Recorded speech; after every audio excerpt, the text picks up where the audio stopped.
আল্লাহ, মোমেনের আর কত রক্ত ঝরবে না? আপনার বন্ধুর উম্মত তো এরা মাওলা। আপনি বিজয়।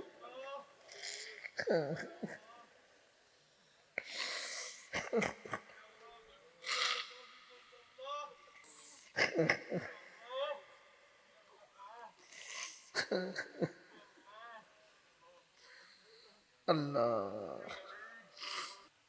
তোমরা বেশি এটাকে একদম নর্মাল মনে করছো, যেটা কিছুই না। 23 বছর নবী সাল্লাল্লাহু আলাইহি সাল্লামের উপরে এই কোরআন নাজিল হলো, তো এটা কার জন্য? তোমার জীবনে কোনোদিন একটা পৃষ্ঠা পড়ার, একটা লাইন পড়ার সুযোগ হলো না। 60 বছরের বুড়া চাচা, আপনি কুদুর সাইয়া সাইয়াও একটা পৃষ্ঠা কোরআন শরীফ পড়তেন পারেন না। এরকম একটা অপদার্থ জিন্দিগি নিয়ে আপনি কেমনে কবরে যাইবেন কাকা?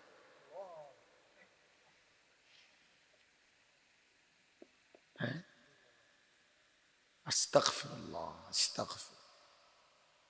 18 বছর একটা ছেলে পড়ালেখা করলো, সেই প্রাইমারি থেকে মাস্টার্স পাশ করলো, বেচারা কত কিছু পড়লো, কত কিছু পড়লো, মুসলমানের বাচ্চা।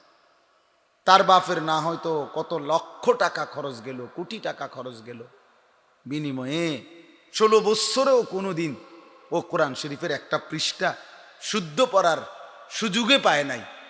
এই বাপ কি পরিমাণ অপদার্থ, এই সন্তান কি পরিমাণ অপদার্থ। এই বাপ কি শিখাইলো, এই ফুতে কি শিখলো? আহা, 16 বছর আমনে এতটি টাকা খরচ করে আমনের ফুতে হন, যে ভাত তরকারি খায়, যে এই বিল্ডিং করছে, বিয়ে করছে, এই সমাজের অসংখ্য মূর্খ বকলম নামও দস্তখত করতে পারে না, টিপসই দেয়, হে এর চাইতে বেশি দুনিয়া ভোগ করতেছে। তার বাড়ি গাড়ি, তার টাইলস দেখলে আপনি চাইয়া তাও লাগবে, সে অথচ সে মূর্খ। মূর্খ তো তাইলে আপনি কীর্তেন তারে 16 বছর পড়াইলেন? যদি বলেন না হুজুর শিক্ষার দাম আছে, তো শিক্ষার দাম যদি হয় তো এটা কি শিক্ষা, কি শিখাইলেন যে শিখার পরে 16 বছর পরেও ও তার বানানেওয়ালা চেনে না, মনিব চেনে না, কাকে সাজদা দিতে হবে এটাই জানলো না, ওরে কি শিখাইলেন নিয়ে? 18 বছরের ছেলেটা এত বড় গাদ্দার কেমনে হইল? মাত্র 16 বছর, এই সন্তান এত বড় গাদ্দার কেমনে হইল যে মাত্র এত কম বয়সে এই নাফরমান আল্লাহকে একটা সেজদাও দেয় না। এই নাফরমান 40 বছর পর্যন্ত যাইলে কত বড় দাজ্জাল হবে এটা চিন্তা করেন। ইনসাফ কি বলে? এত কম বয়সে যদি এটা এত বড় বেয়াদব হয়, মাত্র 16 বছরে যদি এত নারী দেখে, এত উলঙ্গ ছবি দেখে, এই হাইওয়ান 40 বছর পর্যন্ত কি করবে? তার বয়স যখন 60 হবে, 50 বছর হবে, ওই করবোটা কি? ওই কি করবে? বইয়ে বইয়ে বুড়া মিয়ারা বইয়ে বেকাল সাধু আনে বন খায়, হ্যাঁ হটর হটর করে বইয়ে বইয়ে গেল বন খায়, বিড়ি খায়, বইয়ে বইয়ে পান খায়, চা খায়। আস্তাগফিরুল্লাহ, আস্তাগফির। অনেক মুরব্বী মানুষ, আশ্চর্য, জীবনটাই শেষ বয়সটা মনে হয় যেন চা দোকানে রেস্টুরি করে দিছে,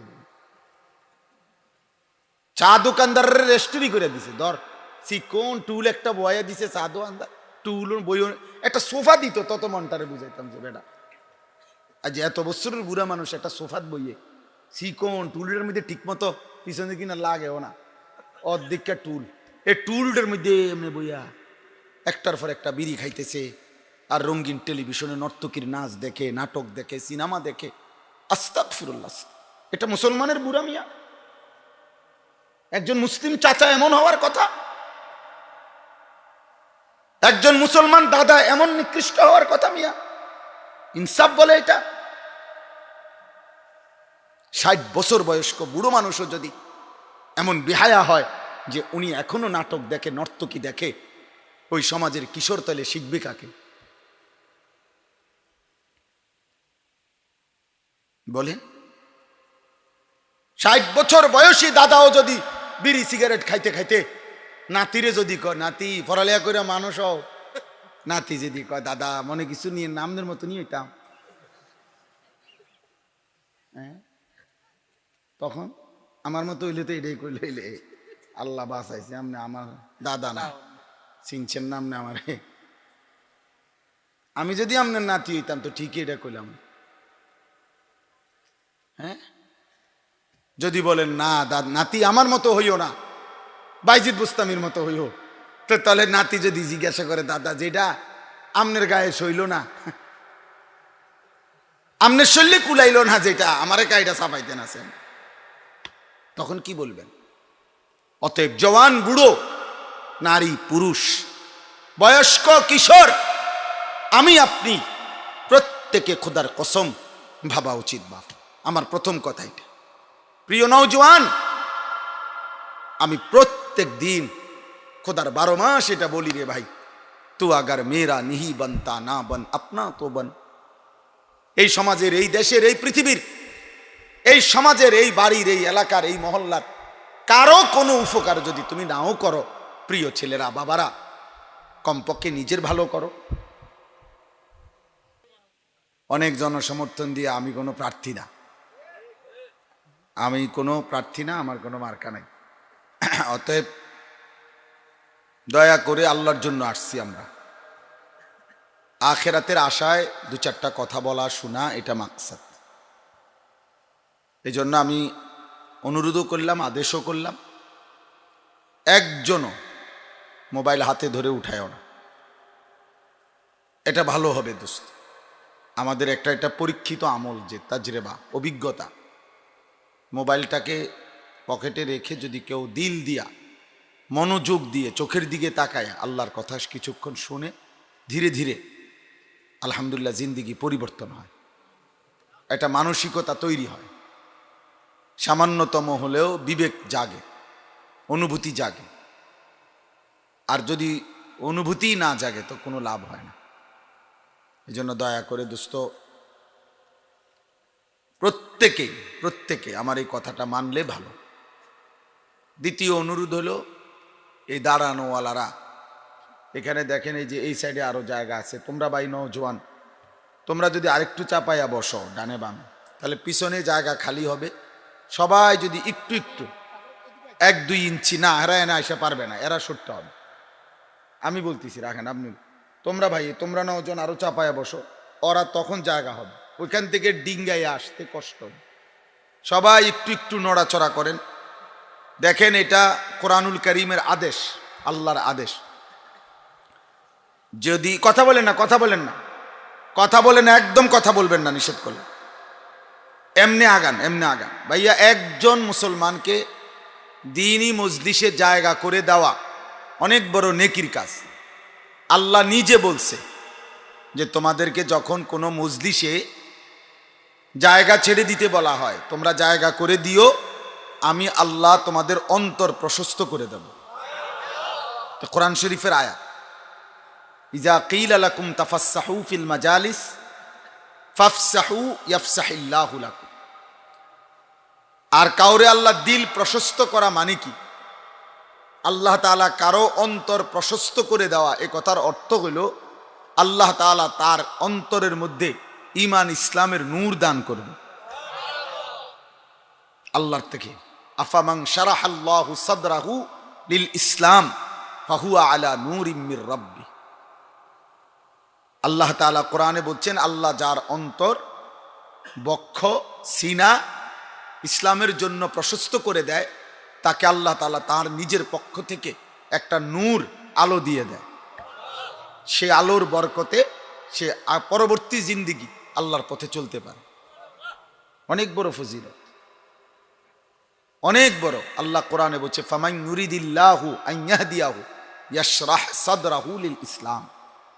আল্লাহ নিজে যার হেদায়েত চায়, আল্লাহ যাকে হেদায়েত দিতে চায়, আল্লাহ নিজেই বলছেন আল্লাহ তাকে ইসলামের জন্য তার সিনা, তার বক্ষ প্রশস্ত করে দেয়, উন্মোচিত করে দেয়। তো এটা আল্লাহ এখানে ওয়াদা দিস, তুমি আমার বান্দার জন্য জায়গা করে দিও, ইয়াফসাহিল্লাহু লাকুম, তোমাদের জন্য আল্লাহ প্রশস্ত করে দিবে। তাহলে আমি যদি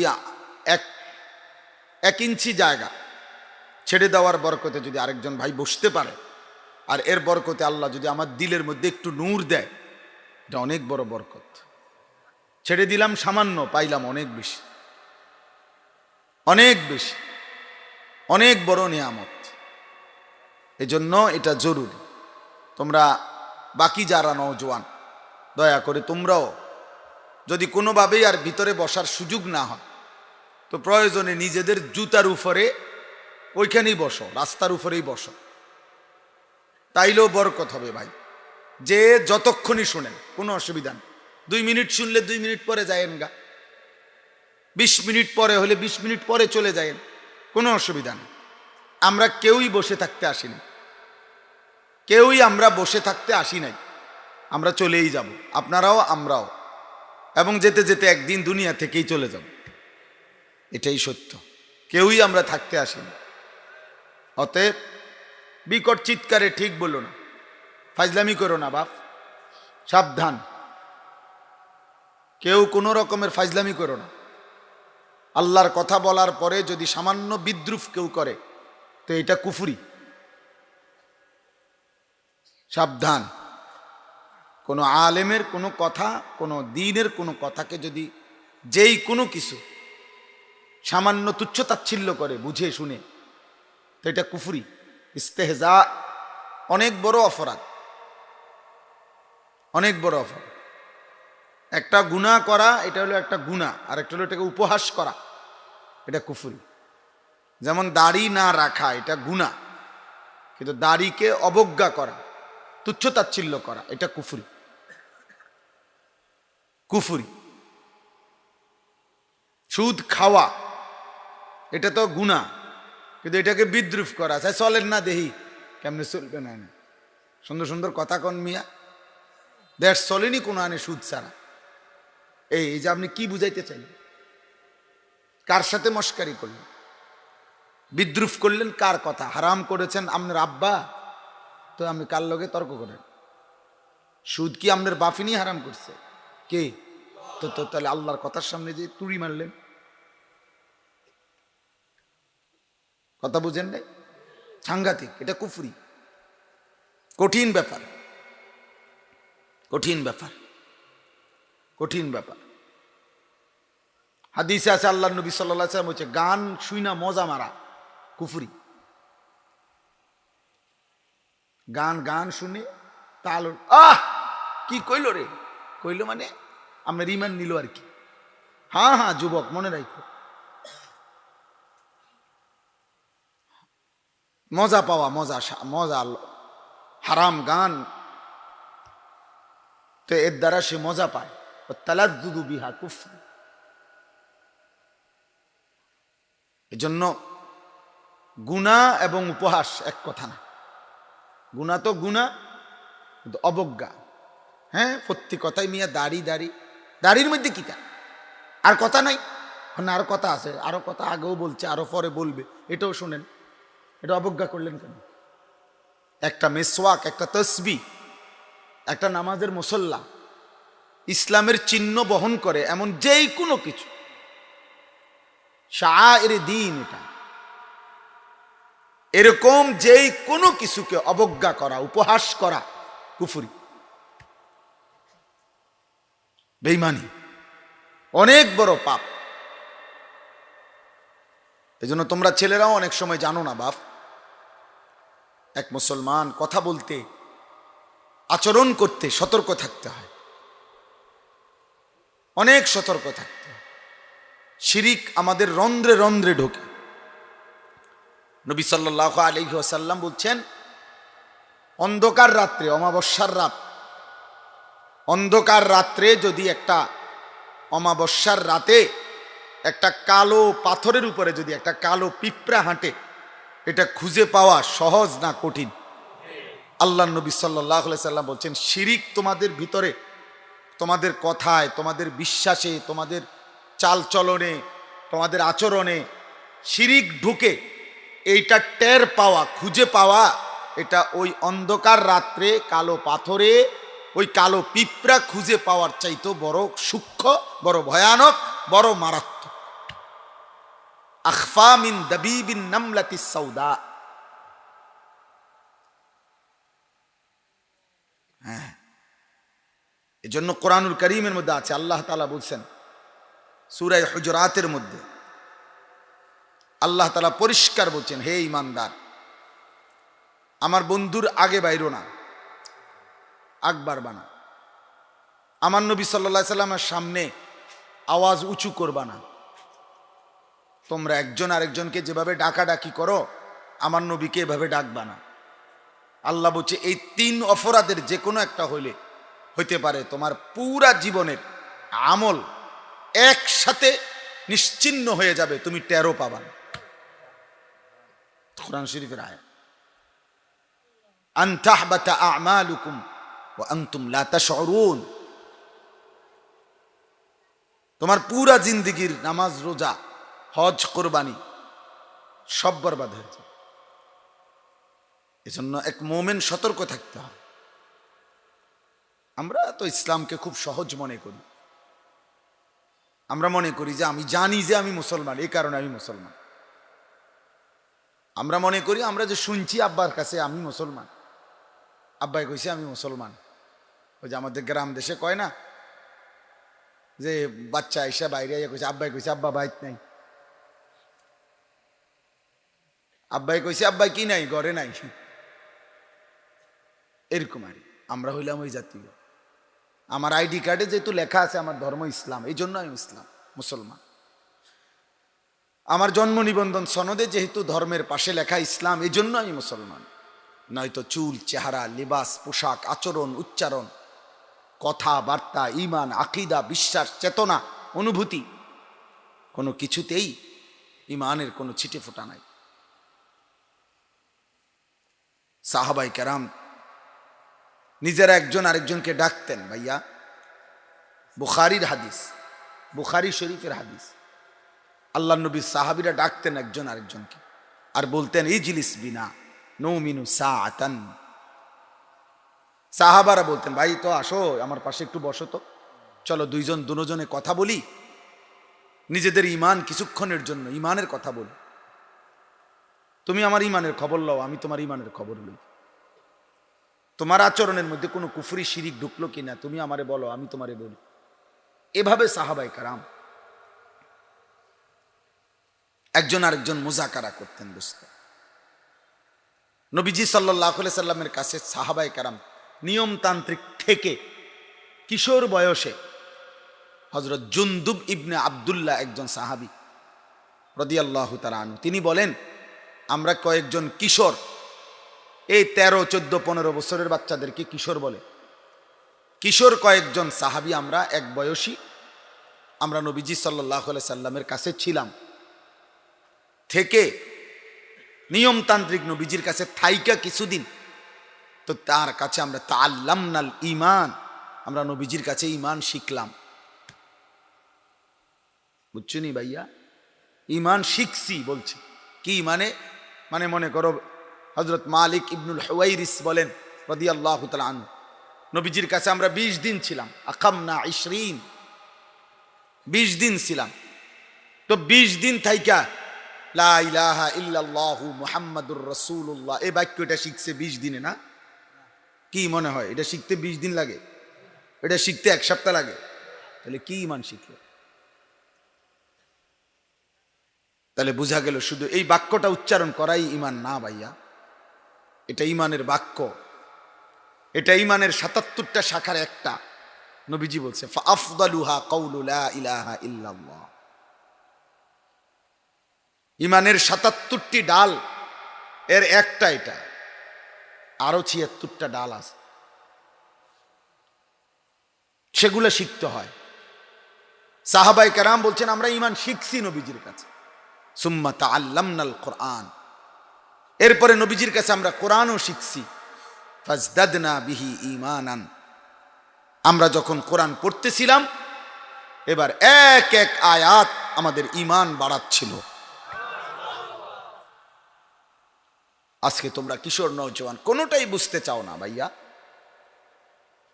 আজকে বাবারা আপনারা আপনাদের সন্তানদেরকে ঈমান ইসলামের জন্য কোনো কিছু করতে হয় এটা আপনারা ভাবতেই চাচ্ছেন না। আপনারা মনে করছেন আমনেও কোন আমনে মুসলমান, আমনের ফুতেও কয় ফুতে মুসলমান, খালাস এতটুকুই জিম্মাদার। না রে বাপ, বিষয়টা এত সহজ না। সাহাবায়ে কেরাম দ্বীন শিখছেন, ঈমান শিখছেন, ঈমান শিখছেন। হযরত আব্দুল্লাহ ইবনে মাসউদ রাদিয়াল্লাহু তাআলা আনহু বলেন, ইউআল্লিমুনি সাল্লাল্লাহু আলাইহি ওয়াসাল্লাম আত-তাশাহুদ কালিমাতান কালিমাতান। হযরত আব্দুল্লাহ ইবনে মাসউদের মতো বিখ্যাত সাহাবী, তিনি বলেন নবীজি সাল্লাল্লাহু আলাইহি সাল্লাম আমাকে আত-তাহিয়াতু, এইটা তাশাহুদ 2 রাকাতের ফরজে পড়ে উনি বলেন আমাকে নবীজি এটা কালিমাতান কালিমাতান, শব্দে শব্দে শিখাইছে। শব্দে শব্দে, এক শব্দ এক শব্দ, এক শব্দ এক শব্দ করে শিখছে। হাতের উপরে হাত রাখছেন। হযরত আব্দুল্লাহ ইবনে মাসউদ বলেন নবী সাল্লাল্লাহু আলাইহি সাল্লামের হাত মোবারক আমার হাতের উপরে ছিল, হাতের উপরে হাত রেখে আমাকে শেখাইছে। তোমরা এত খামখেয়ালি হয়ে গেলা বাবা, তোমরা ইসলামকে বেশি তুচ্ছ তাচ্ছিল্য করতেছো বাপ, অবহেলা করছো। তোমরা বেশি এটাকে একদম নরমাল মনে করছো, যেটা কিছুই না। 23 বছর নবী সাল্লাল্লাহু আলাইহি সাল্লামের উপরে এই কোরআন নাজিল হলো, তো এটা কার জন্য? তোমার জীবনে কোনোদিন একটা পৃষ্ঠা পড়ার, একটা লাইন পড়ার সুযোগ হলো না। 60 বছরের বুড়া চাচা, আপনি কুদুর সাইয়া সাইয়াও একটা পৃষ্ঠা কোরআন শরীফ পড়তেন পারেন না। এরকম একটা অপদার্থ জিন্দিগি নিয়ে আপনি কেমনে কবরে যাইবেন কাকা?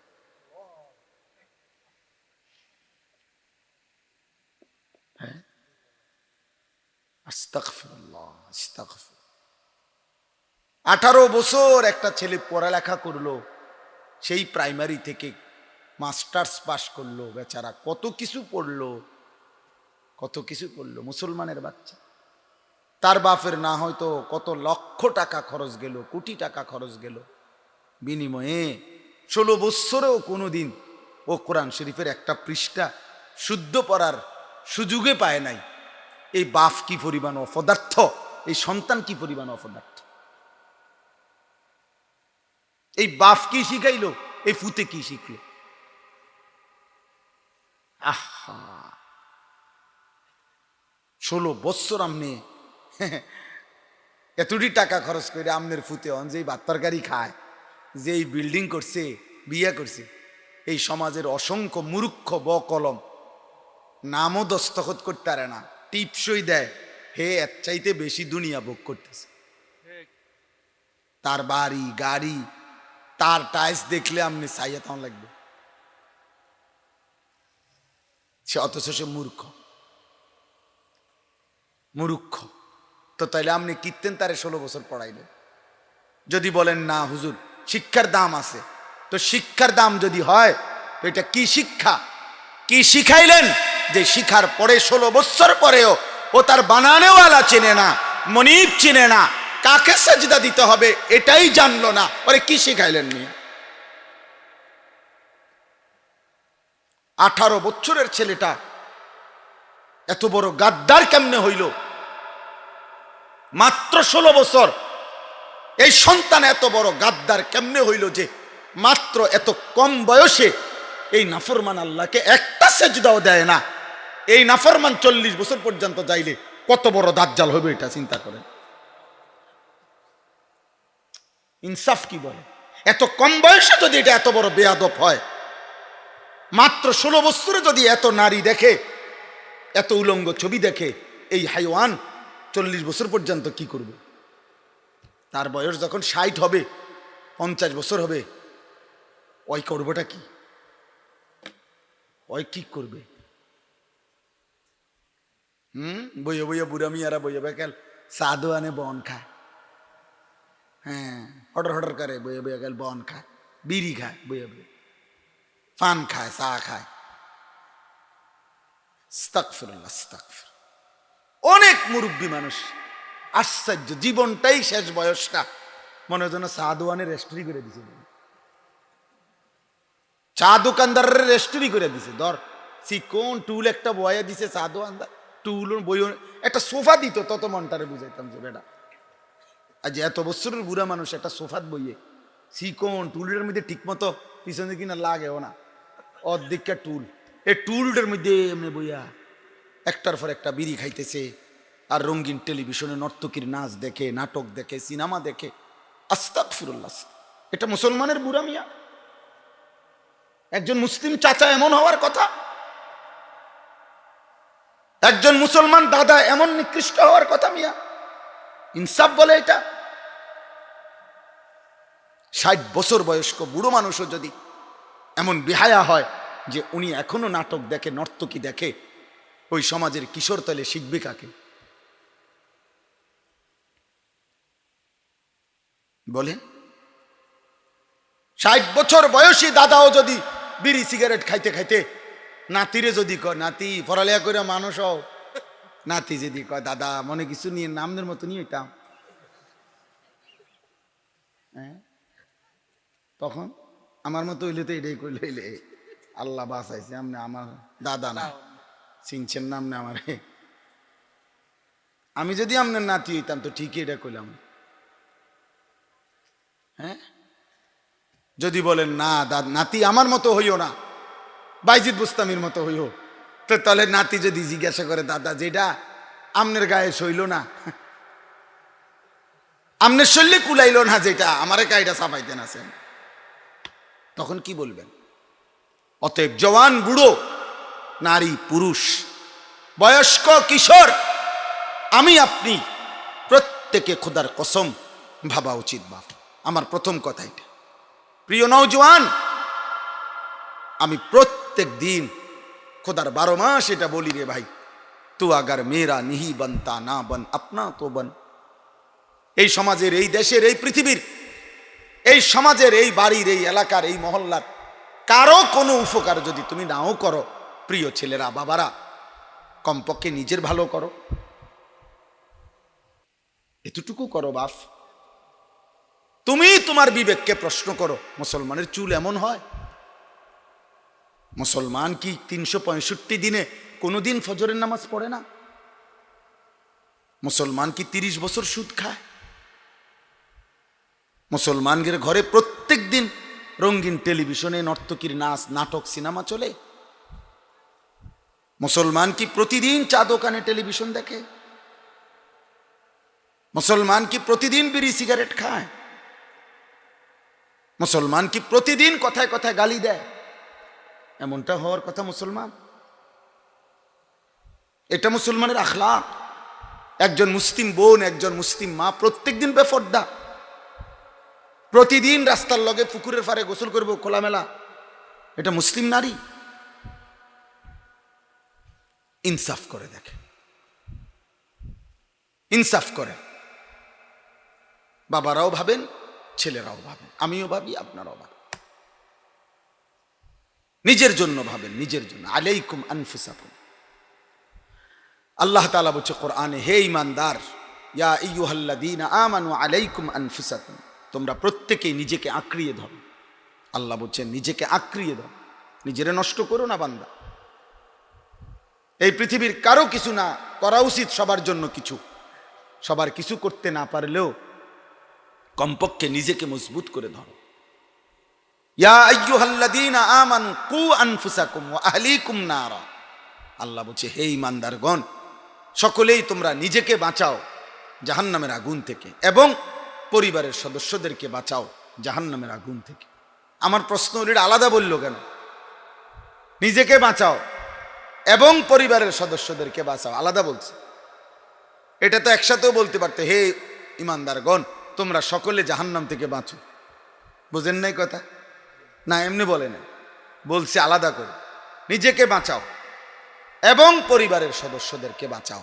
অর্থ হইল, যদি কখনো 30 বছর না 90 বছরের চেষ্টা, যদি 900 বছরের চেষ্টাতেও যদি সন্তান ফিরে না আসে, স্ত্রী ফিরে না আসে, আল্লাহ বলছে তবুও নিজে একা হলেও জাহান্নামের আগুন থেকে বাঁচো। এই জন্য 950 বছর পরেও নূহ আলাইহিস সালামের সন্তান যদিও কুফরি থেকে ফিরে নাই একজন কেনান, তো নূহ আলাইহিস সালাম তো ঈমান ত্যাগ করে নাই। ফেরাউন সে যদিও ঈমান গ্রহণ করে নাই, কিন্তু হযরতে আসিয়া ফেরাউনের স্ত্রী, ফেরাউনের মতো স্বামীর ঘরে সংসার করে যদি একজন নারী শেষ মুহূর্ত পর্যন্ত তার ঈমান বাঁচাইতে পারে, আমার দেশের এক এক নারী ফেরাউনের ঘরে নিয়ে সংসার করে, কথা বলে না কেন, নমরুদের ঘরে নিয়ে সংসার করে, তাহলে সেই নারী কেন নিজেকে পর্দা করতে পারবে না? কেন বেপর্দা থেকে বাঁচতে? বেডি আমারে কইছে আমগো শ্বশুর বাড়ির তারা কইছে দেবরের লগে দেয়া করতাম, বাসুরের লগে দেয়া করতাম, আমি কিতা করুম? তে বেড়া কয় এর লাগে তে বেড়া কয়। এটা বললেই আপনি জাহান্নাম থেকে মুক্তি পেয়ে যাবেন? স্বামীর উপরে দোষ চাপাই দিলেই, শ্বশুর বাড়ির শ্বশুর শাশুড়ির উপরে দোষ চাপাইয়া দিলেই একজন মহিলা জাহান্নাম থেকে মুক্তি পেয়ে যাবে? আস্তাগফিরুল্লাহ। খামখেয়ালি করেন, পুরুষরাও না, নারীরাও না, ছেলেরা তোমরাও না। বাবা আর কোনোদিন ফিরবা না পৃথিবীতে। হযরত আবু দারদা রাদিয়াল্লাহু তাআলা আনহু বলেন, ইয়া ইবনা আদম ইন্নামা আনতা আইয়ামুন। হযরত আবু দারদা রাদিয়াল্লাহু তাআলা আনহু বলেন, হে বনি আদম, তোমার হায়াত, তোমার জীবন কিছু সময়ের সমষ্টি। কতগুলো দিন রাত ঘন্টা মিনিটের সেকেন্ডের সমষ্টি হলো তোমার জীবন, তোমার হায়াত। তিনি বলেন, ফালাম্মা মাযা মিন ইয়াউমিকা, না ফালাম্মা মাযা মিনকা ইয়াউমুন মাযা বাযুক। তিনি বলেন যখনই তোমার একটি দিন চলে যায়, তো তোমার দেহের, তোমার হায়াতের, তোমার জিন্দেগির একটা অংশ চলে যায়, চলে যায়। প্রতি ঘন্টা আমার থেকে যায় রে ভাই, ঘড়ির না, প্রতি সেকেন্ড আমার থেকে যায় বাবা, প্রতি মিনিট আমার থেকে সরে যায়। মনে করেন আমার মৃত্যুর পরে, আমনের মৃত্যুর পরে যদি এই পৃথিবীর সব মানুষ উন্নত হয়ে আধুনিক হয়ে চাঁদের দেশেও ঘরবাড়ি করে এলায় সবাই, তো আমার কি লাভ? আমি তো কবরে। আমনের লাভ কি চাচা?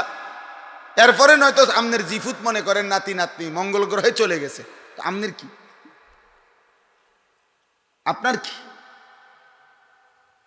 এই জন্য বুজুর্গানে দিন বলে, মান মাতা কামাত কিয়ামতুহু, যে মৃত্যুবরণ করলো তার কিয়ামত তো শুরু হয়ে গেল। সে তো আর ফিরবে না। সে আর ফিরবে? আর ফিরবে কথা বলেন না।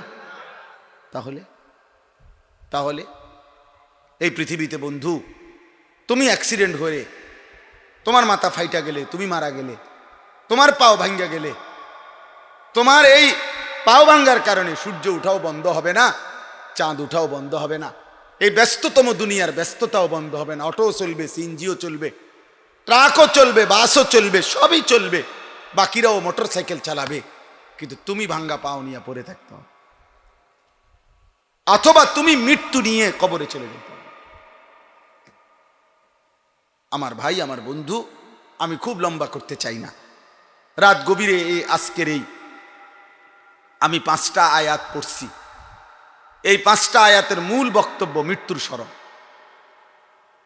মৃত্যুর স্মরণ, মৌতকে মনে করায় দেওয়া আমাদের জীবনের একটা গুরুত্বপূর্ণ চিরন্তন সত্য বাস্তবতা হলো মৃত্যুর স্মরণ।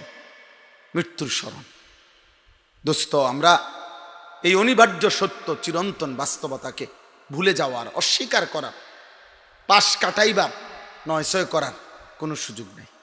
এই সত্য গ্রহণ করতেই হবে। মনে থাকলেও মরে যাবেন, মনে না থাকলেও মরে যাবেন, সুস্থ থাকলেও মরে যাবেন, অসুস্থ হইলেও মরে যাবেন, রাজপ্রাসাদেও মরে যাবে, জীর্ণ কুঠির কুড়ে ঘরের লোকটাও মরে যাবে,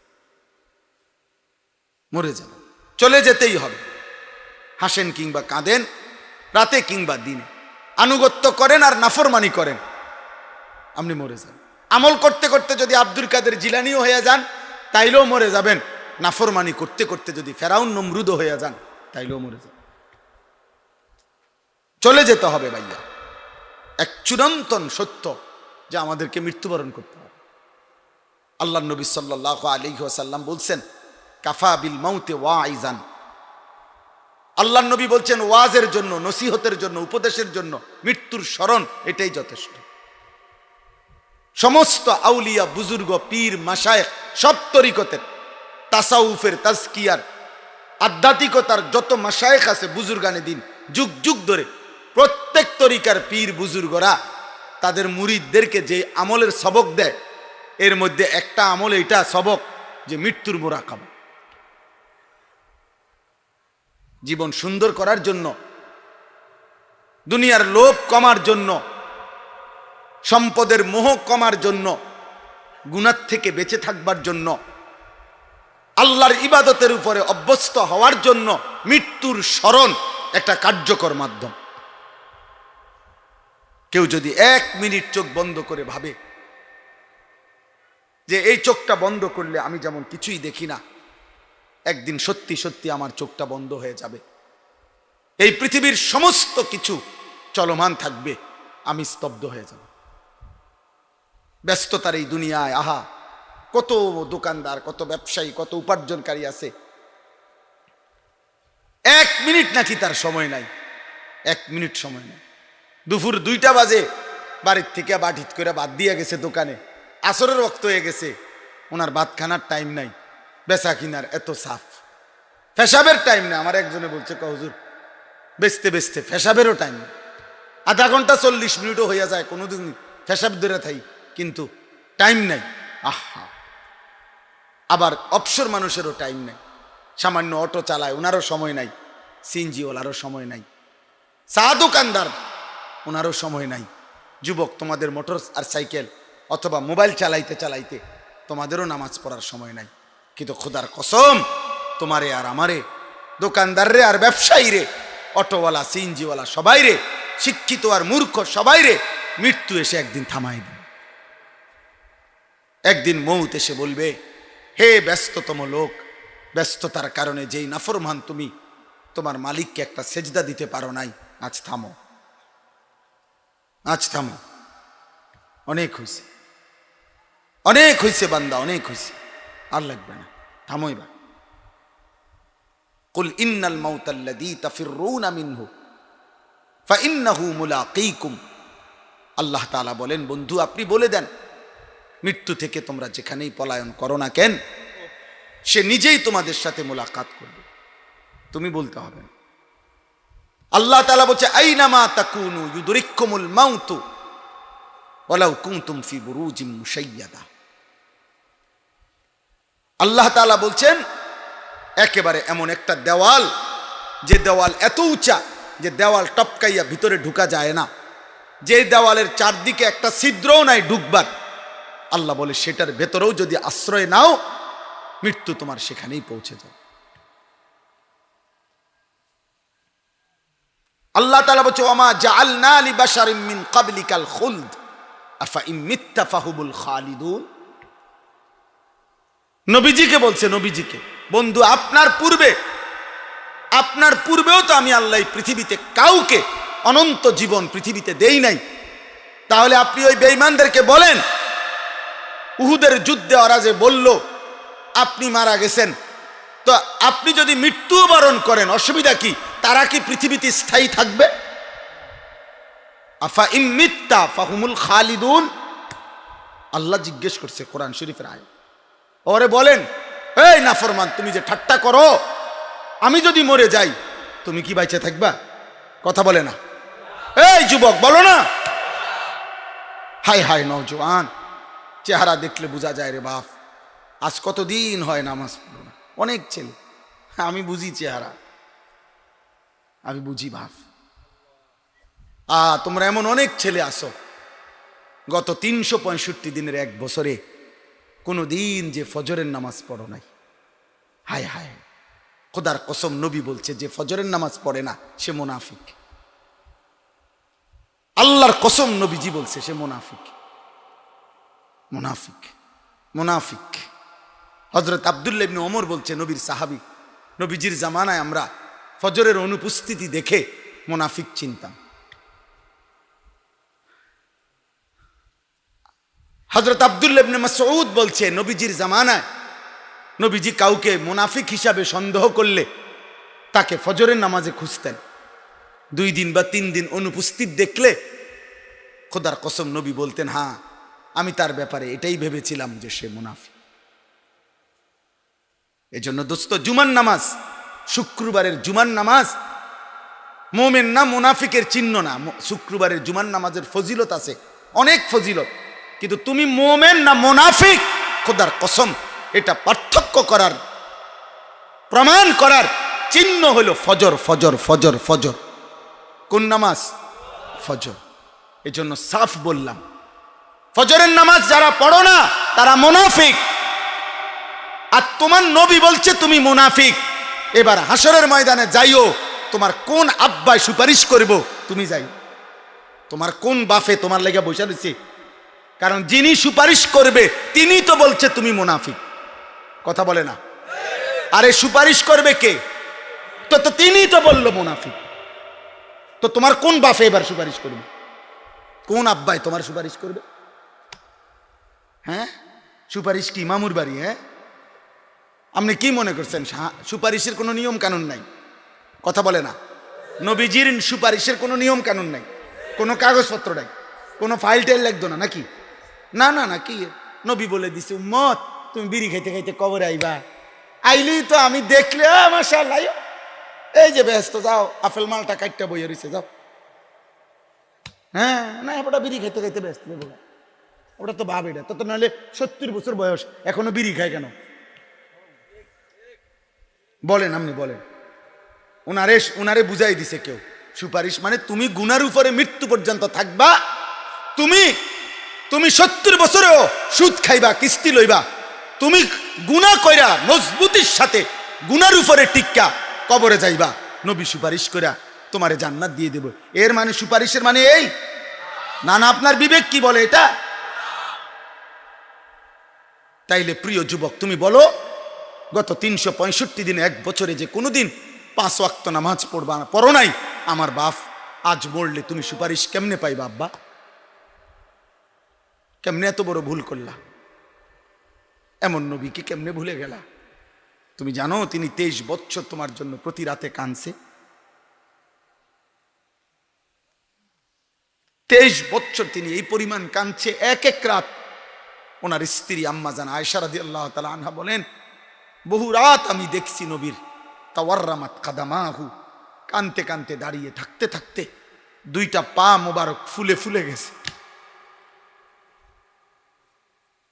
এমন চোখের পানির এই বিনিময়, এই বিনিময়? বলো বাপ, গত 10 বছরে কোনোদিন মনে পড়ে নাই যে তোমার নবী কেমনে চুল রাখতেন? আমাদের নবী সাল্লাল্লাহু আলাইহি সাল্লামের মাথা মোবারকে চুল ছিল না?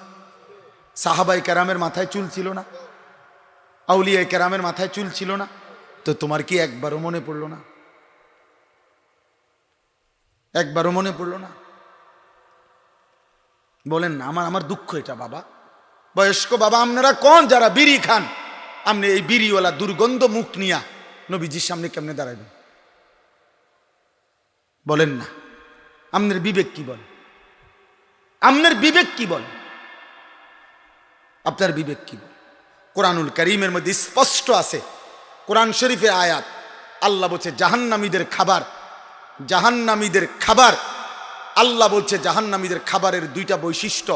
1, জাহান্নামীরা যেই খাবার জাহান্নামে দিবে এর দ্বারা 1 নাম্বার তাদের ক্ষুধা নিবারণ হবে না, 2 কোনো পুষ্টি, কোনো ভিটামিন হবে না। লা ইউসমিনু ওয়ালা ইউগনি মিন জু'। জাহান্নামীদের খাবারে ক্ষুধাও নিবারণ হবে না, ক্ষুধাও মিটবে না, পুষ্টি ভিটামিনও হবে না। অতএব স্পষ্ট কথা, বিড়ি সিগারেট এটা এমন একটি জিনিস যার দ্বারা ক্ষুধাও নিবারণ হয় না এবং এটার দ্বারা কোনো ভিটামিন, শরীরের কোনো পুষ্টিও হয় না। এই জন্য বিড়ি সিগারেট আর কিছু না হোক, এটা জাহান্নামীদের খাবার, এ ব্যাপারে কোনো সন্দেহ নেই। এটার মধ্যে না কোনো ক্ষুধা নিবারণ হয়, না কোনো পুষ্টি আছে এটার ভিতরে। আপনি কোন ডাক্তার? এই যে ডাক্তার আছে আমার পাশে, আমার সাথে আইছে, জিগান হে কক, ডাক্তার বলুক, বলে। এরপরে বিড়ি সিগারেট, মানুষের এই মুখ দিয়ে মানুষ দুই জিনিস ভিতরে নেয়, এক হলো খাবার, দুই হলো পানীয়। এ ফানি, 7 আপ, কোক, জিডাই হোক, মজু, ঠান্ডা, জিডাই হোক, হয় খাবার বা তরকারি বা এই জাতীয় কিছু, ফল ফলাদি, আর নাই তো পানীয় জাতীয় কিছু। এখন এই বিড়ি সিগারেট এটা কি খাবার? এটা পানীয়? এটা 7 আপের বিকল্প? এটা মজুর বিকল্প? এটা ভাতের বিকল্প? তো এটা কিতা? এটা খাবারও না, পানীয়, এটা ধোঁয়া। এটা কি বলেন না? কি? ধোঁয়া। ধোঁয়া, ধোঁয়া, আগুন কোনো সুস্থ মানুষের প্রিয় হইতে পারে না। আগুন কোনো মানুষের পছন্দ হইতে পারে না। এবার একটা শেষ কথা বলি এটার ব্যাপারে, রাগ হইবেন না চাচা, রাগ হইলেও সমস্যা নাই, বিড়ি খাই না কাকা, আপনি রাগ হইলে আমার অসুবিধা নেই। না না, আপনি সেত যদি উড়ে তো হিম্মত করে সেতটা ছাইরা দেন, বেড হইলে ছাইরা দেন, আমার লগে সেত করে ছাইরা দেন, যা বেটা। এর দূরে একটা হুজুর আইছে, বেটা বিড়ি কদ্দুর খাইলে খাইয়ারি এতটি কথা কইলো, যা খাইলাম না এরম বিড়ি, বেটা। হ্যাঁ মাশাআল্লাহ, খবর পাইলে আমি দরকার মুফতি সাহেবের মাধ্যমে আপনার লাগে হাত দিয়ে ফটাম, যা আমার চাচার শরীরে একটা সেত উঠছে।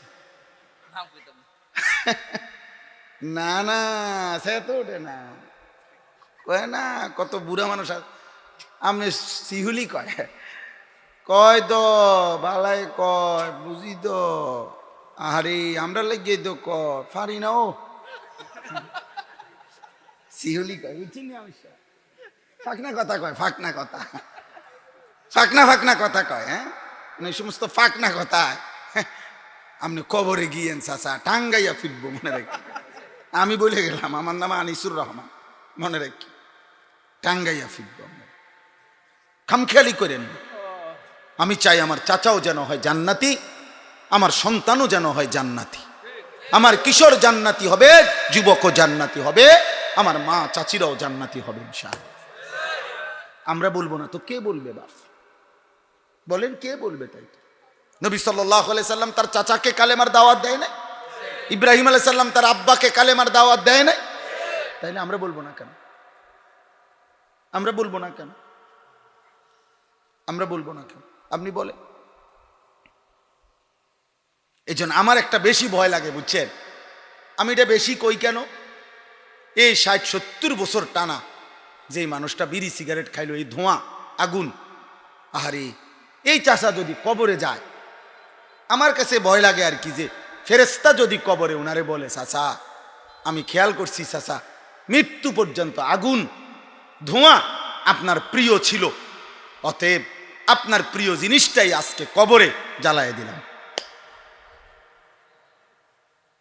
আপনি যেহেতু আগুন ছাড়া, ধোঁয়া ছাড়া 70 বছরও থাকতে পারেন নাই, তো কাজে এখানেও তো আপনি কবরের ভিতরে আগুন ছাড়া থাকবেন কেমনে চাচা? আপনার তো কষ্ট হবে চাচা। তো এই কারণে ফেরেশতা যদি আগুন ধরায় দেয়, কি হবে তখন? কি হবে তখন? আল্লাহ আমাদেরকে হেফাজত করে, আল্লাহ আমাদেরকে হেফাজত করে। দিন মানতে হবে, খামখেয়ালি করেন না। নবী সাল্লাল্লাহু আলাইহি ওয়াসাল্লামের 23 বছর তিনি চোখের পানি ফেলছেন। নবীজি, উর্দু কিতাবে আমরা পড়ছি, নবীজি তার উম্মতের আমল নামা দেখবে, আর যখন দেখবে বছরের পর বছর চুরি, ডাকাতি, জিনা, ব্যভিচার, মদ, জুয়া, সুদ, কিস্তি, বছরের পর বছর উম্মত আমার ফজরের নামাজ পড়ে নাই, গালি ছাড়া কথা বলে নাই, হারাম ছাড়া উপার্জন করে নাই, সারা রাত আমার উম্মতের এমন তাগড়া যুবক নারী দেখে, ছবি দেখে, উলঙ্গ দৃশ্য দেখে শেষ করে ফেলছে। আল্লাহর কসম, আমি উর্দু কিতাবে পড়ছি, বাপ এরকম আমল নামা দেখা উম্মতের নবী সাল্লাল্লাহু আলাইহি সাল্লাম চোখের পানি ফেলবে আর কাঁদবে, আর পিঠ চাদর সরায় ফেলবে। নবীজির পিঠ মোবারক থেকে চাদর সরাইয়া নবী বলবে, উম্মত আমার পিঠটা দেখ, আমি তায়েফে এই পরিমাণ পাথরের আঘাত সয়েছি যে আমার পিঠটা চালনির মতো ছিদ্র ছিদ্র হয়ে গেছে। এতগুলো পাথরের আঘাত সইলাম, রক্ত জড়াইলাম, বিনিময় উম্মত এই আমল নামা দেখার জন্য?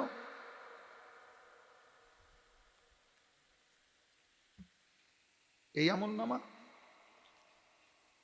আমি শ্রেষ্ঠ নবী, তুমি আমার শ্রেষ্ঠ উম্মত, আমার উম্মত 30 বছর সুদ খায়, আমি এটা আমার মালিকের সামনে সুপারিশের জন্য কেমনে পেশ করবো? কও ভাই, তুমি নাম্বারই পাইছো হুদা 12, তোমারে ফাঁস করাই দিবার জন্য, কেমনে প্রিন্সিপালের কাছে এটা দিব কেমনে? তুমি যে হুদা নাম্বারই পাইছো হুদা 12, কোনানে 12, কোনানে 40, কথা বুঝেন নাই?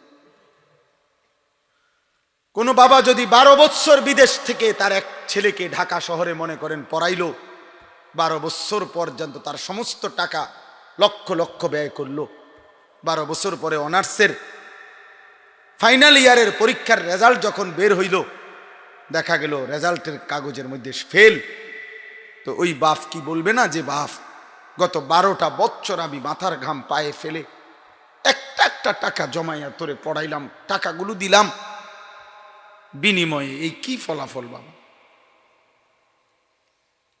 বলেন। রাসূলুল্লাহ সাল্লাল্লাহু আলাইহি সাল্লাম বলবেন, উম্মত আমার 23 বছরের চোখের পানির এই বদলা, আমার তায়েফের রক্তের এই বদলা, আমি 14 দিনের চাইতে বেশি পেটে খন্দকের যুদ্ধের সময় 2টা পাথর বাইন্দা আমি ক্ষুধার কষ্ট সয়েছিলাম উম্মত, বিনিময়ে এই আমল নামা দেখার জন্য? আমি উহুদের দান দান শহীদ করা রক্তে আমার শরীরটা রক্ত মাখা হয়ে আমি গর্তের মধ্যে পড়েছিলাম ঘন্টার পর ঘন্টা, এই আমল নামা দেখার জন্য? কি বলবি নওজোয়ান? এই নওজোয়ান, নারী দেখো, ছবি দেখো।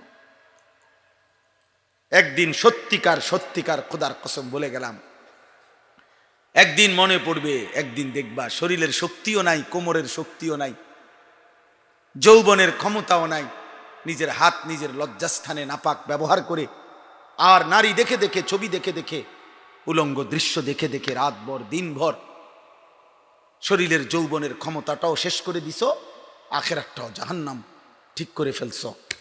একদিন দুনিয়া আখেরাত দুই দিকেই হতাশা ছাড়া আর কিছু জুটবে না। আমি বললাম ভাইয়া মনে রাখো, এই বন্ধুর কথা মনে রাখো, আমি তাজরবাগা মুজাররাব, পরীক্ষা করি, আমার এই নিয়ে ফিকির আছে, গবেষণা আছে। অতএব একটা যুবক হলো মনে রেখো, আমি আগেই বলছি আমার অনেক মানুষ দিয়ে আমি করবো কি, আমি তো ভোটে হারাইছি না, একজনও যদি ফিরে, নওজোয়ান তোমরা ফিরে আসো ভাই, তোমরা ফিরে। এই পৃথিবীতে একটা জিনিস মনে রাখো বাপ, এই পৃথিবীতে, পৃথিবীর ইতিহাস, পাকিস্তানের একজন বিশ্ববিখ্যাত বুজুর্গ ছিলেন, যিনি অনেক বড় মুজাহিদ ছিলেন, হযরত মাওলানা মুফতি নিজামউদ্দিন শামজাই রহমতুল্লাহ আলাই। উনি বলে গেছেন এক আজীব কথা। উনি বলছেন এই পৃথিবীতে যতবার কোনো চেতনা, কোনো মতবাদ, কোনো মতাদর্শ পৃথিবীতে প্রতিষ্ঠা করতে যতবার রক্ত দরকার হইছে, উনি বলছে আল্লাহর কসম ততবারই রক্তর জন্য যখনই দরকার হইছে জমিনে কোনো মতবাদ ইজম প্রতিষ্ঠা করার জন্য, ততবারই রক্ত দিয়েছে জমিনে যারা, তারা নওজোয়ান।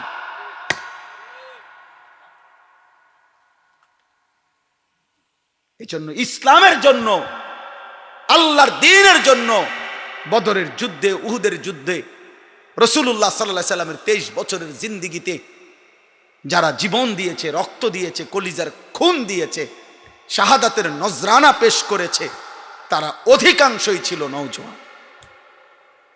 এটাই ইতিহাস। হযরত আনাস রাদিয়াল্লাহু তাআলা আনহু বলছেন, কুন্না নাগজু মা রাসূলিল্লাহ সাল্লাল্লাহু আলাইহি ওয়াসাল্লাম ওয়া নাহনু শাবাব। হযরত আনাস বলেন, আমরা রাসূলুল্লাহ সাল্লাল্লাহু আলাইহি সাল্লামের সাথে সবগুলো যুদ্ধে অংশগ্রহণ করেছিলাম, আমরা ছিলাম যুবক, আমরা ছিলাম নওজোয়ান। প্রিয় বন্ধু, অতএব অতএব সেজদাই আমাদের সমাধান, আমাদের চোখের পানি আমাদের সমাধান, আমাদের রবের সাথে সম্পর্ক আমাদের সমাধান, আমাদের ফজরের নামাজই আমাদের 5 ওয়াক্ত নামাজের সেজদাই আমাদের সমাধান। আমরা ফিরে না আসলে বিজয় আসবে না। আমার কাছে কিতাব আছে, আরবি কিতাব। এই কিতাবের মধ্যে স্পষ্ট লেখা আছে, আমি আযমু শাবাবিন ফিল ইসলাম, আমি একটা কিতাব আনছি, আরবি কিতাব। ওইখানে লেখা আছে যে তাওরাত কিতাবের মধ্যে লেখা আছে, ইহুদিদের কিতাবে, আসমানি কিতাবে, ইহুদিদের তাওরাত কিতাবে লেখা আছে, মুসলমানদের ওই জামাতের হাতে, ওই দলের হাতে ইহুদিদের চূড়ান্ত পতন হবে। আল্লাযীনা কানু ফি সালাতিল ফজরি কা সালাতিল জুমআ, মুসলমানের যেই গ্রুপ, যেই দল জুমা এবং ফজরের নামাজ বরাবর হবে যাদের, তাদের হাতে ইহুদিদের চূড়ান্ত পতন হবে। বুঝছুনি ভাই? আমাদের জুমা আর ফজর বরাবর, বলে না, জুমা এবং ফজরের মুসল্লি বরাবর অর্ধেক, অর্ধেক, 4 ভাগের 1 ভাগ, হিসাব বুঝছেননি? তাহলে আমাদের বিজয় এখনো অনেক দূরে কিনা? স্লোগান দিলে হইতো না ভাইয়া, স্লোগান আমি দিতারি, আমি আলহামদুলিল্লাহ স্লোগানের সেরা, ছাত্র জীবনে স্লোগানের জন্য আমি সেরা ছিলাম। আমার উস্তাদরা আমার স্লোগানের জন্য আগে কইতো, স্লোগান আমিও দিতাম, জানি 2-3টা স্লোগান মারলে হইতো না ভাইয়া, স্লোগান দিলে হবে না, সেজদা দিতে হবে, সেজদা। ফজরের মালিকের সাথে কথা বলতে হবে, তাহাজ্জুদে মালিকের সাথে কথা বলতে হবে, শেষ রাতে চোখের পানি ফেলে বলতে হবে, মাওলা বিষয়টা কি, মাওলা এত নারাজ কেন হইলেন, এত নারাজ কেন হইলেন? আপনার বন্ধুর ইমানদার উম্মত আল্লাহরে বলতে হবে ভাই, যে মাওলা, যে জমিনে একটা পিঁপড়া অভুক্ত থাকে না, আপনার একটা পিঁপড়া, সেখানে গাজার এই লাখ লাখ এতিম বাচ্চা একটা রুটির জন্য 12 কিলোমিটারও পায়ে হাইটা একটা রুটি মিলে না। আল্লাহরে বলতে হবে ভাই, সেজদা দিয়ে বলতে হবে, রবের সাথে সম্পর্ক করতে হবে। এজন্য আজকে রাত গভীরে বয়স্ক বাবা, পর্দার আড়ালের মা, কিশোর যুবক, সবাইকে বলছি, মৃত্যুকে আমরা কেউ থামাইতে পারবো না বাপ। হাসলেও মরে যাবেন, কাঁদলেও মরে যাবেন। মক্কার কাফেররা, কুরাইশরা, তারা টোটাল আখিরাতকে অস্বীকার করত। তারা বলতো এই কবর, হাসর, মিজান, ফুলসেরাত, হাসরের ময়দানে উঠানো, বিচার আচারির সব কোনোটাই হইতো না, কোনোটাই হইতো না। ফাকাল আল কাফিরুনা হাদা শাইউন আজীব। আল্লাহ কোরআনে বলছে, কাফের মুশরিকরা বলতো, মুহাম্মদ এটা একটা আশ্চর্য কথা। এখানে মনে করেন 200 বছর আগে কবর ছিল, কথার কথা, তো 200 বছরের ভিতরে কোনাকার মাটি কই গেছে গা, কোনার আড্ডি কই গেছে গা, কোনখান থেকে কোনটা উইরা, কোনখানের মাটি কই চলে গেছে, তো এই হাড্ডি অস্তিত্বও যেখানে 500 বছর আগের কবরের নাই, চিহ্নও নাই, এগুলো কইতে টোয়াই আনবো, কই একত্র করবো, কি কয় এগুলা? নাউজুবিল্লাহ। এটা কাফেররা বলতো, এটা মুনাফিকরা বলতো, এটা মুশরিকরা বলতো। তো তারা বলতো, আমার শরীর, আমার জীবন, আমার সিদ্ধান্ত, আমার মন চাইলে আমি খাই, ঘুমাই, হাঁটি, চলি, আমারই তো সব আমার হাতে, এখানে আল্লাহ কি, আবার পরে উড়াইব কি? এই কথাটা আল্লাহ এখানে বলছে, তাদেরকে একটা যুক্তি দিছে আল্লাহ। এই 5টা আয়াত আল্লাহ একটা পাল্টা জবাব দিছে মুশরিকদেরকে, কাফেরদেরকে।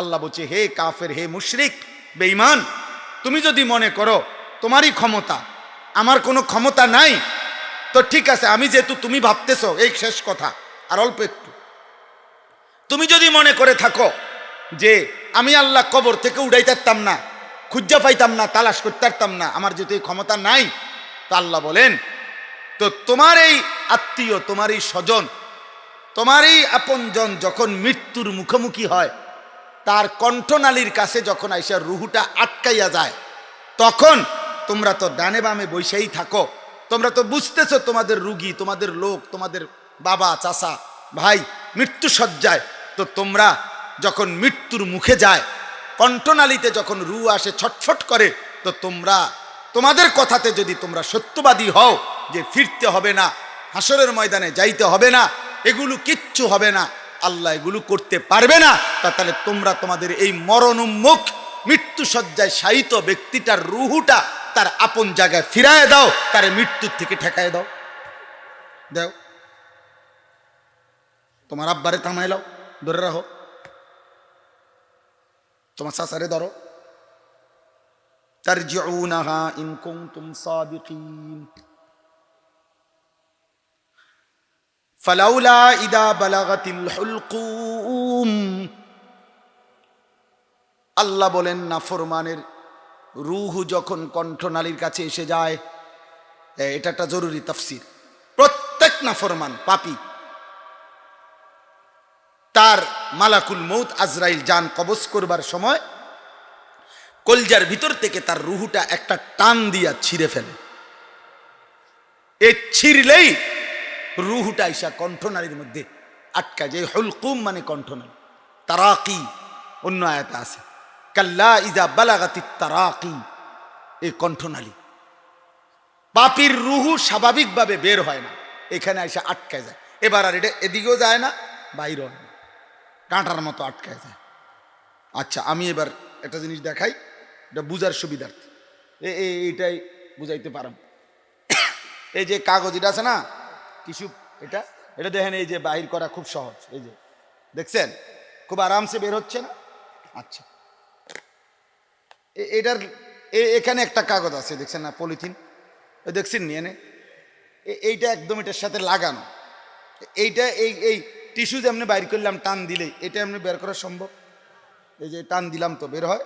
এটা কি করতে হবে? এটা বাইর করতে হলে ছিঁড়তে হবে, ছিঁড়তে হবে, ছিঁড়তে হবে। এই যে এইভাবে টেনে টেনে ছিঁড়তে হবে।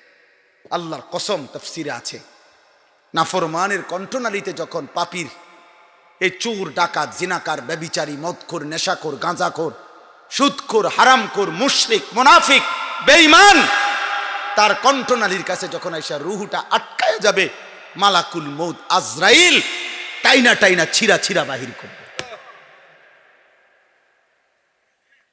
ছিঁড়ে ছিঁড়ে বের করবে। হাদিসে আছে, অথবা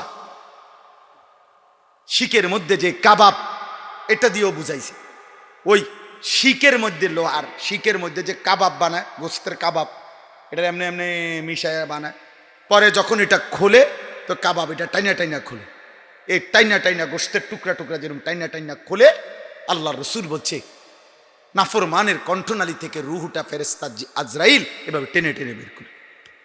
আরও আছে, মনে করেন তুলা ব্যান্ডিজের ভিতরে যেভাবে টাইনা টাইনা ছিঁড়া ছিঁড়া বাহির করে, এইভাবে আপনার টেনে টেনে বের করে।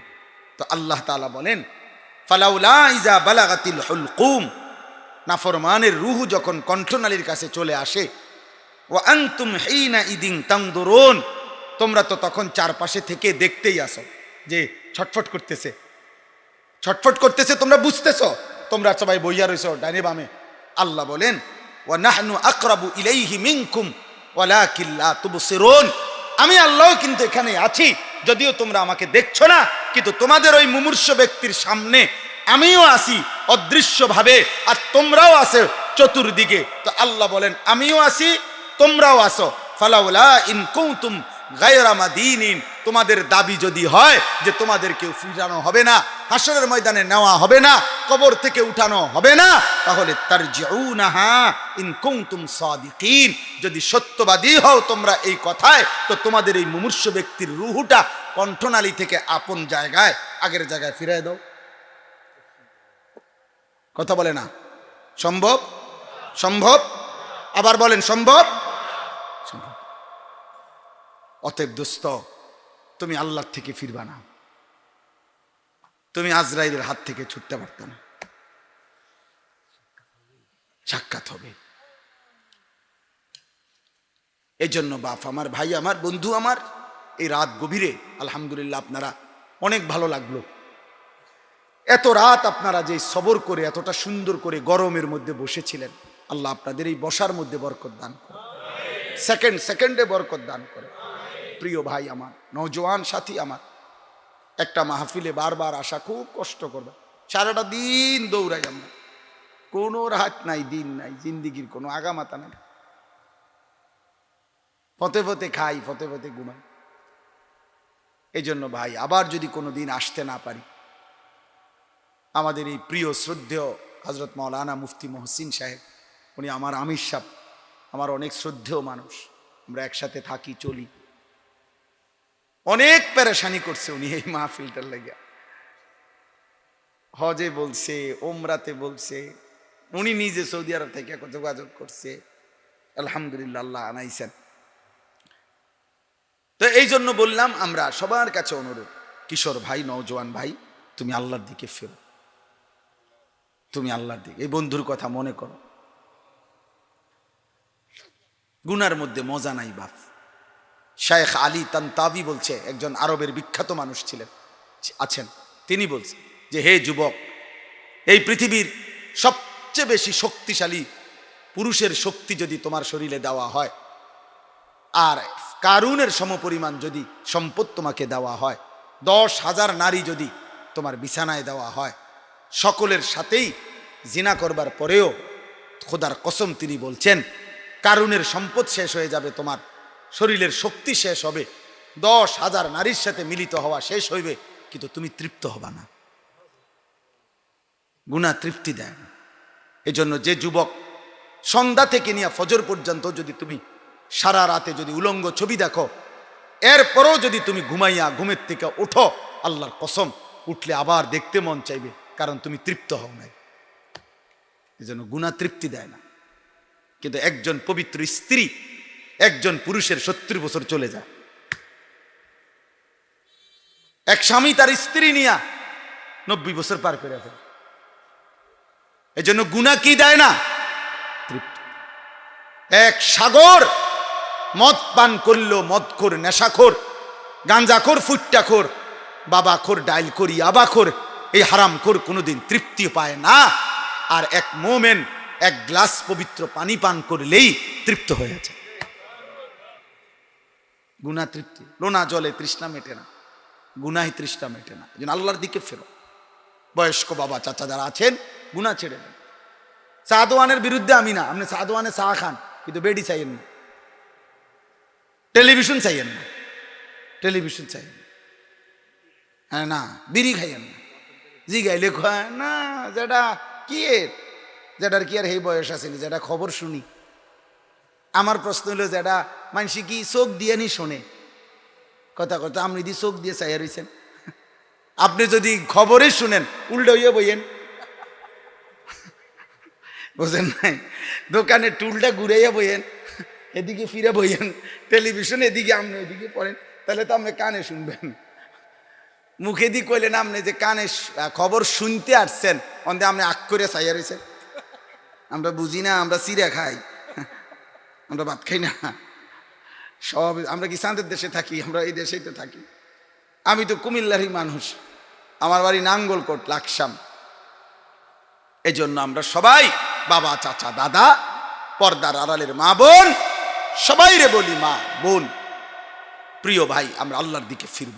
নবী সাল্লাল্লাহু আলাইহি ওয়াসাল্লামের একটা সুন্নাত জীবনে আমল করার চেষ্টা করে। সুন্নাতবিহীন সুপারিশ মিলবে না, সুন্নাতবিহীন হাউজে কাউসারের পানি মিলবে না। ধোকা খাবেন না, ধোকা দিবেন না, নিজেরাও ধোকা খাইয়েন না, কাউরে ধোকা দিয়েন না। বরঞ্চ ইমাম, খতিব, আলেম, পাবলিক, হুজুর, সাধারণ জনগণ সকলেই আমরা নবীজির একটা সুন্নাত আমাদের জীবনের মধ্যে অনুসরণ করতে হবে। এটাই আমাদের সমাধান। আল্লাহ আমাদেরকে তৌফিক দান করেন। আমি প্রত্যেক দিন এই বছর আমি পাক্কা নিয়ত করছি, আমার বাংলাদেশের একজন বড় বুজুর্গ আছেন, ঢাকা গাজীপুর কাপাসিয়ার হজরত অধ্যক্ষ মিজানুর রহমান চৌধুরী, বাংলাদেশের একজন বড় আল্লাহওয়ালা বুজুর্গ মানুষ। উনি একটা কিতাব লিখছে নবীজি সাল্লাল্লাহু আলাইহি সাল্লামের সুন্নাতের উপরে, তালিমুস সুন্নাহ। প্রায় 600 পৃষ্ঠার চাইতে বেশি এই কিতাবটা। বাংলা ভাষায় আমাদের প্রিয় নবী সাল্লাল্লাহু আলাইহি সাল্লামের জীবনের উপরে, সুন্নাতের উপরে এর চাইতে বিস্তারিত সুন্নাতের প্রামাণ্য দলিল সহ এত বড় কিতাব আর নাই।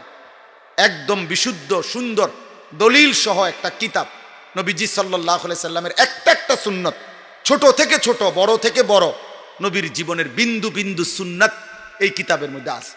আমরা এটা হজরতের কাছ থেকে আইনা বিক্রি করি। আমি বলছি হজরত, একবার রমজানের আগ পর্যন্ত এই কিতাব আমি বিক্রি করবো মাহফিলে মাহফিলে, এই আশায় যে উম্মতের ঘরে ঘরে নবীজির সুন্নতের একটা পূর্ণাঙ্গ বই পৌঁছে যাক, এটা আমার একটা আশা। একটা সময় মুকসুদুল মুমিনিন ঘরে ঘরে থাকতো মানুষের, একটা সময় বেহেশতি জেওর ঘরে ঘরে থাকতো।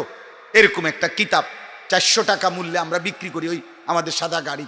যাওয়ার সময় সুযোগ হইলে আপনারা কিনেন, ঘরে রাখলে যখনই সুযোগ হয়, নারী পুরুষ ছোট বড় বুড়া যেই পড়বেন নবীজির একটা একটা সুন্নাত শিখতে পারবেন। আল্লাহ তাআলা আপনাদেরকে তৌফিক দেন, কবুল করেন। আজকের এই মসজিদ, এই মাদ্রাসা, এই মাহফিল, এই ইন্তেজামের মধ্যে আল্লাহ তাআলা ভরপুর বরকত দান করেন, আমিন। আলহামদুলিল্লাহ রাব্বিল আলামিন। মাওলায়ে করিম আপনি মাফ করে দেন। রাত গভীর মাওলা, আপনার বান্দারা বড় বেশি ভালোবাসা নিয়ে বসেছিল মাওলা, আপনি দেখছেন মাওলা, আপনার ভালোবাসায় বসেছে মাওলা, মদিনার বন্ধুর ভালোবাসায় বসেছে মাওলা। আপনি একজন একজন করে সকলকে মাফ করে দেন মাওলা। আযাব দিলে আপনার কোনো লাভ নাই, মাফ করে দিলে আপনার কোনো ক্ষতি নাই। মাফ করলে মাওলা আপনার কমবে না, মাফ না পেলে আমাদের উপায় থাকবে না। রাত গভীরে মাওলা চোখ বন্ধ করে দেখলাম পেছনটা শুধুই গুনাহ আর গুনাহ মাওলা, অন্ধকারে মাওলা আপনি মাফ করে দেন, মাফ করে দেন। চোখ বন্ধ করতে ভয় হয়, ঘুম যেতেই ভয় হয়। যদি ঘুম আর না ভাঙ্গে, চোখ যদি আর না মিলে, এত গুনাহ নিয়ে কবরে যাব কেমনে রে মাওলা? হাসরের ময়দানে দাঁড়াবো কেমনে? মদিনার বন্ধুর সুপারিশ চাইব কেমনে মাওলা? জিন্দিগির এই আমল নামা নবীজির সামনে কেমনে পেশ করব? আল্লাহ আপনার সামনে কেমনে দাঁড়াবো? আয় করিম আপনি মাফ করে দেন, আয় করিম আপনি মাফ করে দেন।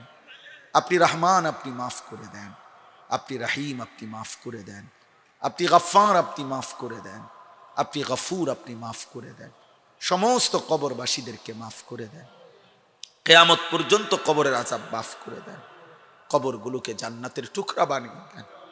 আল্লাহ এলাকার আশেপাশের দূর দূরান্তের যার যত স্বজন কবরে মাফ করে দেন রে মাওলা, মাফ করে দেন, মাফ করে দেন।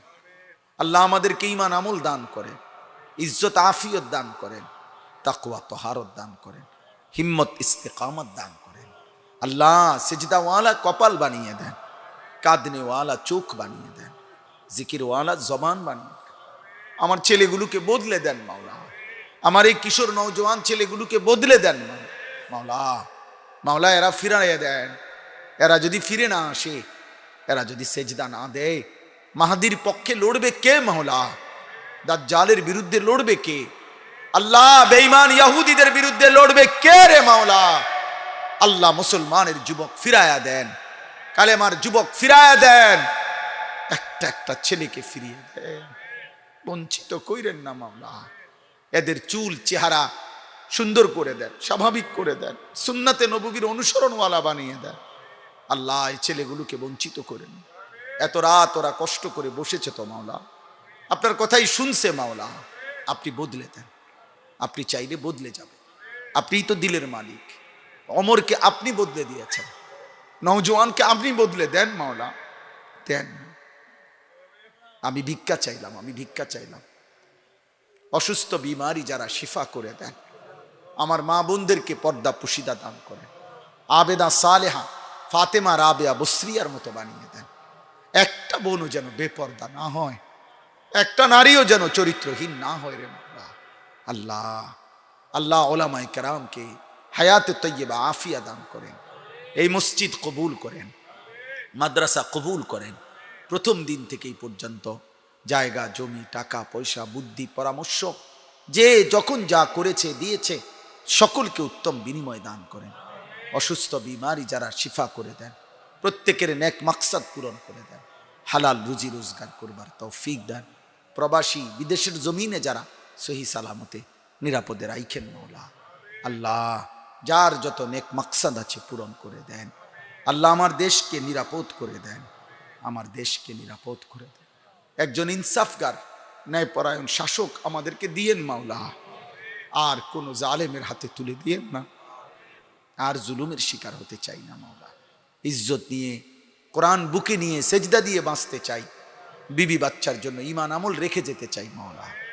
আখিরি ফরিয়াদ, শেষ ফরিয়াদ মাওলা, রাত গভীরে শেষ ফরিয়াদ, গাজা ফিলিস্তিনের মুসলমানদের বাঁচান মাওলা, বাঁচান মাওলা, দয়া করেন, দয়া করেন।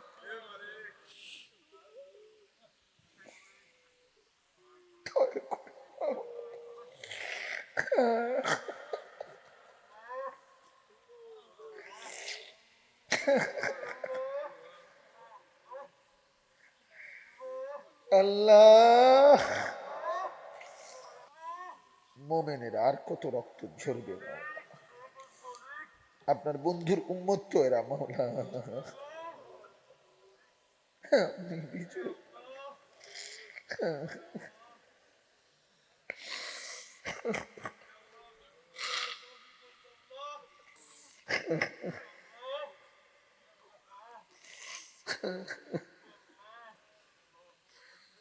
আল্লাহ, ইয়া রব্বা মুহাম্মদ উনসুর উম্মাতা মুহাম্মদ, ইয়া রব্বা মুহাম্মদ ইরহাম উম্মাতা মুহাম্মদ।